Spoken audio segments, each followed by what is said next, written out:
అదే పరిస్థితి. మొత్తానికి ఎట్లా ఉంటుంది మరి ఈసారి ఎన్నికల్లో? ఈసారి నెంబర్ 1 గా కేసీఆర్ 100 సీట్లు కొట్టుకుంటాడు తప్పకుండా. గవర్నమెంట్ ఆయనదే, ముఖ్యమంత్రి ఆయనే కూడా. అంతేనా? 100% ఓకే. దానికి తిరిగే లేదు. ఎట్లా ఉంది మరి గవర్నమెంట్ పనితీరు? ఇకనైతే టీఆర్ఎస్ ఉన్నది. టీఆర్ఎస్ ఉందా? పనులు మంచిగా చేసిరా ఇక్కడ మీ ఎమ్మెల్యే? ఈ పనులు అంటే చేసేకాడి చేసిరు, మంచిగా చేసిరు, మంచిగా ఉంది. కేసీఆర్ గవర్నమెంట్ ఎట్లా ఉంది పరిపాలన? మంచిగా ఉంది కేసీఆర్ పాలన. మంచిగా ఉంది. పథకాలు ఎట్లా ఉన్నాయన్న? పథకాలు ఇస్తా ఉన్నారు కదా? ఈ పథకాలు మంచిగానే ఇచ్చిండు కదా, మంచిగా ఉంది. కళ్యాణ లక్ష్మి కానీ బరాబర్ ఉంది. బరాబర్ ఉన్నాయా? గతంలో ఎట్లా ఉండిందా తెలంగాణ రాకముందు? ఇక అప్పుడు చాలా కష్టమే ఉండే. ఇక కాంగ్రెస్ ప్రభుత్వం ఉన్నప్పుడు అదొకటి ఇదొకటి ఇక ఇబ్బంది ఉండే. ఇప్పుడైతే మంచిగానే ఉన్నది. మంచిగా ఉంది. అప్పుడు ఉన్నాయా ఇలాంటి పథకాలు?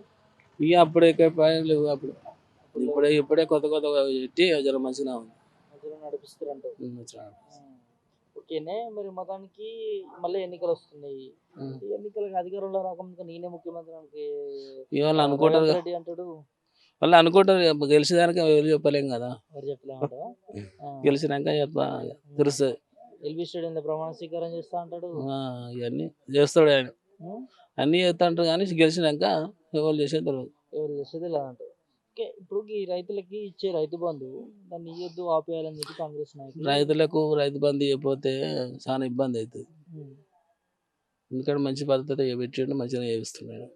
మరి కాంగ్రెస్ నాయకులు అవసరం లేదంటారు. వాళ్ళే హాస్టర్ మస్తుగా వాళ్ళకి ఏమేరక ఎంత మంచిగా పని చేస్తున్నారంటే అంత మంచి పని చేస్తున్నాడు కేసీఆర్ సార్. అంతే అంటారు. పథకాలైనా ఏమున్నా కూడా బీఆర్ఎస్ కార్యకర్తలకే చెందుతున్నాయి అది అని చెప్తా ఉన్నారు. ఇక అది అట్లా ఏముండదు, మంచిగా చేస్తారు కానీ ప్రతిపక్షాలు అంటా ఉన్నాయి. మరి అట్లా అంటారు ప్రతిపక్షాలు కూడా. ఇప్పుడైతే మంచిగా చేస్తారు, అందరికి మంచిగా చేస్తారా?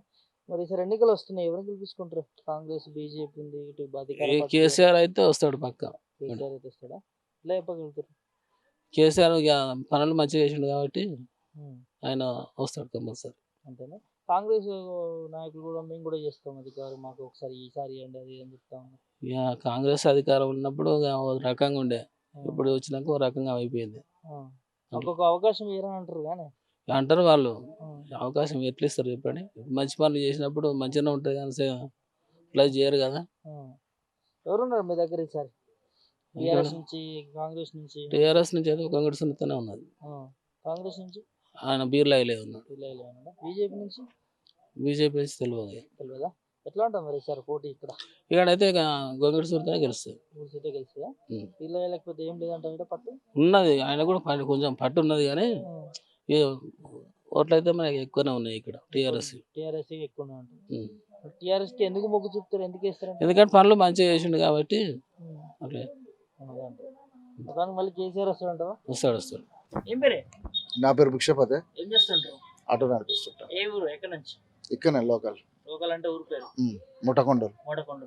కొత్త మండలం అయినట్టుంది కదా? అవును. ఎట్లా ఉంది గవర్నమెంట్ పనితీరు మరి ఇక్కడ? మంచిగా ఉంది, చాలా బాగుంది. ఏమేమి చేస్తారు? అన్ని పనులు చేసిండు కదా. అన్ని పనులు చేసిరా? పథకాలు కానీ ఇవన్నీ ఎట్లా ఉన్నాయి? చాలా బాగున్నాయి. చాలా బాగున్నాయి. నీకు నచ్చినవి ఏమున్నాయి మంచిగా? అంటే మంచిగా ఇవి ఆసరా అయినాయి. Current number 1. ఫస్ట్ రైతులకు కావాల్సింది మొత్తం కరెంట్. అంటే ఇంతకుముందు కాంగ్రెస్ గవర్నమెంట్ లో కరెంట్ పొద్దున 6 గంటలకు పోతే సాయంత్రం 6 గంటలకు వచ్చేది. 24 hours ఇంట్లో కరెంట్ ఉంటుంది. చాలా బాగుంది కరెంట్.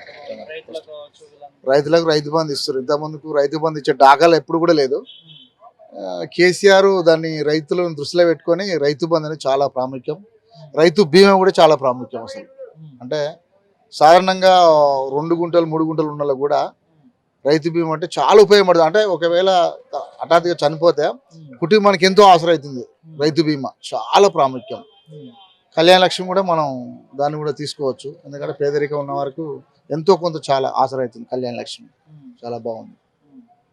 మీరు రైతు బంధు ఆసరా అవుతుందని అంటారు. కాంగ్రెస్ నాయకులు రైతు బంధు అవసరం లేదు తీసేయాలని చెప్పి లేఖ రాశారు కానీ ఎలక్షన్ కమిషన్ కి. అది వాళ్ళకే తెలియాలి కదా. దానివల్ల ఎంత లాభం ఉంది అన్నది రైతులకే తెలుసు. ఎవరైతే దాన్ని అనుభవిస్తారో వాళ్ళకి తెలుసు. వాళ్ళకేం తెలుసు? మరి ఇలాంటి రైతు బంధు ఇవ్వద్దు, కరెంట్ ఇవ్వద్దని కాంగ్రెస్ నాయకులకి రైతులు రేపటి నాడు ఏం చెప్తారంటే గుణపాఠం. మాత్రం డిపాజిట్ కూడా దక్కదు ఎక్కడ కూడా. అంత మంచిగా రైతులకు సాయం చేస్తున్నప్పుడు కరెంట్ వద్దని, రైతు బంధు వద్దంటే ఎట్లా వస్తారు? ఓట్లకి ఏరు కదా. కేసీఆర్కే వాళ్ళు తప్పకుండా వేస్తారు. ఆయన 3వ సారి కూడా ఆయన ముఖ్యమంత్రి అవుతారు తప్పకుండా. మరి సార్ మాదే అధికారం, నేనే సీఎం అని చెప్తున్నా రేవంత్ రెడ్డి. అరే ఎవరు కాదు చెప్పుకుంటారు ధీమా.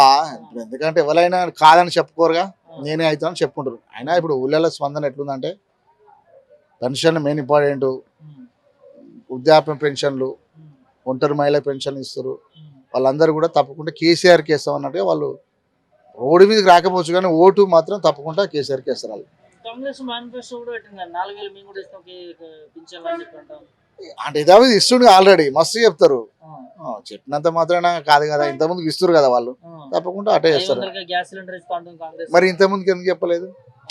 ఓకే, ఇప్పుడు ఎలక్షన్ రాకముందుకు 5 సంవత్సరాల క్రితము అప్పుడే ఇవ్వచ్చు కదా, 500 400 అని చెప్పొచ్చు కదా వాళ్ళు.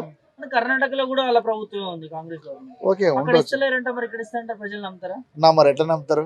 ఇప్పుడు రన్నింగ్ అయిన గవర్నమెంట్ ఇస్తుంటే మనకు కూడా ఇస్తారు అనేది నమ్మకం ఉంటుంది. అక్కడ ఇస్తలేనప్పుడు ఇక్కడ ఎట్లా ఇస్తారు? ఏదో ఎన్నికల కోసం ఏదో హామీలు ఇచ్చి తప్ప తర్వాత ఏమాత్రం ఇచ్చే పరిస్థితి లేదు కూడా. మరి అలాంటి కర్ణాటక అనేది కాంగ్రెస్ గవర్నమెంట్ ఫామ్ చేసింది అక్కడ. ఓకే, అక్కడ రైతులు కూడా ఇక్కడ మన తెలంగాణకు వచ్చి కాంగ్రెస్ పార్టీని నమ్మొద్దు అని చెప్పి ర్యాలీలు చేస్తా ఉన్నారు, చూసిన పరిస్థితి ఉంది మనం. అవునవునవును. సో ఎట్లా ఉంది మరి అక్కడ ఇక్కడ పోలిస్తే? ఇక్కడ చాలా బెటర్. ఇప్పుడు అక్కడ 5 గంటలు ఇస్తున్నాడు కరెంట్, 5 గంటల కరెంట్ 24 గంటల కరెంట్ ఇచ్చే కాడ 5 గంటల కరెంట్ చెప్తే దానికి ఏమైనా అసలు పొంతన లేదు, పోలికే లేదు. అసలు వాళ్ళు ఇచ్చేది వాళ్ళే తీసుకుంటారు.